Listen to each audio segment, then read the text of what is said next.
With everything that's going on out there in the marketplace as we're speaking right now, I still want to say one shocking thing to you, and that is you're not charging enough. You're not charging enough for your services. You're not charging enough for your products, for your ideas, for everything that you're putting out there. Your prices are too low. Now, there is no, let's say, client that will object to that unless they really hold themselves to a very, very high standard, saying, well, your prices are really too low. We had this budget, so we're going to be looking for something that's going to meet our budget. I don't really think that this price point that you have set compared to our budget is going to meet it. So here's the thing. Here's the situation. I'll give you an example, a practical example. And this example I have discussed in great lengths with my wife the other day.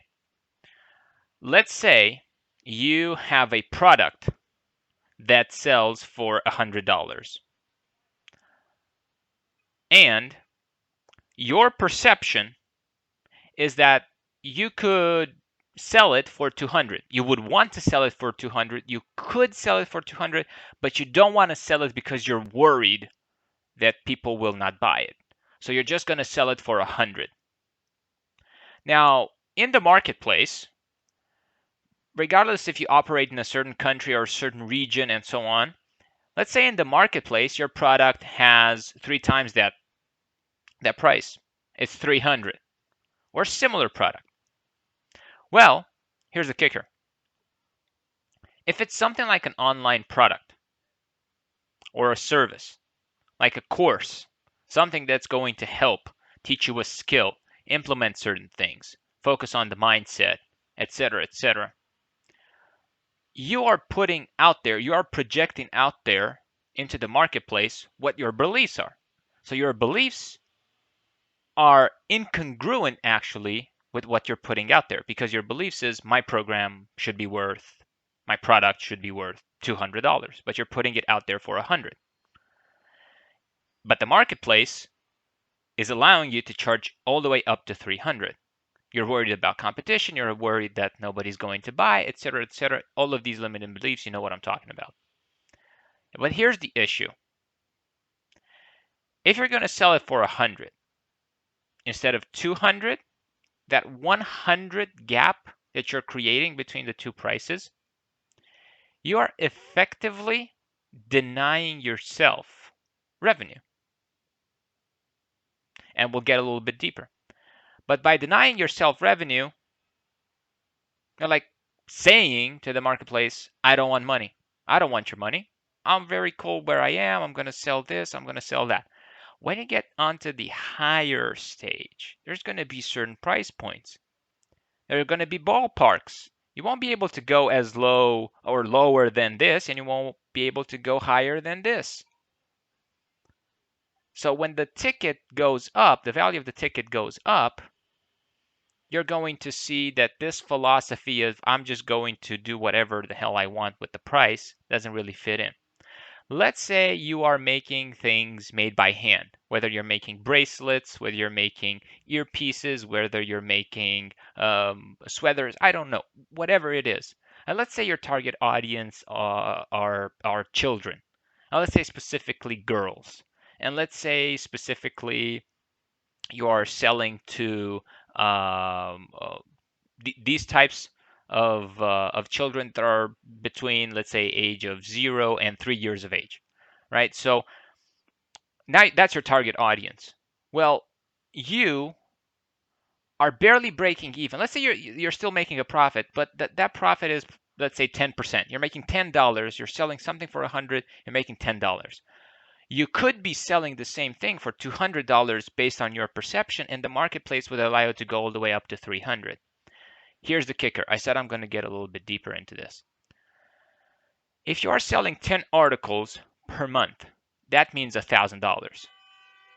The marketplace would allow you to sell them for $3,000, the same 10 items, 300 a piece, and make 3,000. Now, 40% of that is going to be taxes. Then you're going to have the remainder. 40% out of 1,000, that's 400. That goes into taxes. You remain with 600. Let's say there's 300 for the materials, 200 for the cost of operations, and you get the 10%, right? The 100, that's going to be what you make. Now, when you go up to 3,000, now you're going to have a much, much bigger revenue. But you're also going to increase your profit because your overhead and your operation costs, like everything that you need, is going to remain the same. You're just going to increase purely the profits. The question is, why are most people not doing it even though the marketplace allows them to? And sometimes they, in their mind, know that it's okay to increase the price, yet they don't do it because they are afraid that people are not going to buy and they want to sell to everybody, not just to their target audience, but to everybody, regardless if they're the right customer or not, regardless if 50 people buy today and 45 are going to ask for their money back tomorrow. So here's the problem. You are denying the marketplace $2,000 in this example. You should have sold for $3,000, you only sold for $1,000. You're denying the marketplace $2,000. If either you or I walk into a store and we rob the store of $2,000, or we walk into a bank and we rob the bank of $2,000, we're going to jail. But by you, because of your mindset and your insecurities and the way in which you're projecting yourself out there into the marketplace, because you're denying the marketplace $2,000, nothing happens. Now think about this. How many people out there are not putting their products, their services, themselves at the right price? So, regardless of what industry you are right now, regardless of what you are focusing on right now, take a look at what you are selling. My gut tells me, my experience tells me, a lot of people should at least double their price. At least. You have an online product that's selling for like $700, make it $1,500. If it sells for $1,000, make it $2,000. And here's the beauty of it. You don't need to sell something for a higher price. You just simply have to put it as a premium membership. You can say, look, this is the basic price, but when you buy at this price, you're also getting these bonuses, these other benefits, early access, whatever you want to do, it doesn't matter. And you can see it everywhere. If you buy a video game, there's like the basic game, then there's like whatever epic version, there's just like a legendary version where you get like all these cosmetics and stuff. So something as low ticket as that. You're going to print something, right? At the printing shop, they're going to say, well, if you only print one page, it's going to cost you this much. But if you print 100, you're going to get a 5% discount. However, if you print 1,000, you're going to get 15% discount. Higher tiers.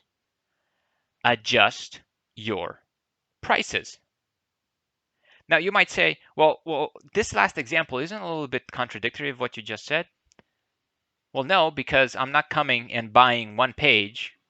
I'm listing one page 1,000 times. I'm listing 1,000 pages once. So you're earning more. So you're okay to give me that discount. But, and it's only one person. You're only taking one order. And ask yourselves this. There's a million ways to make $1 million, but ask yourself this.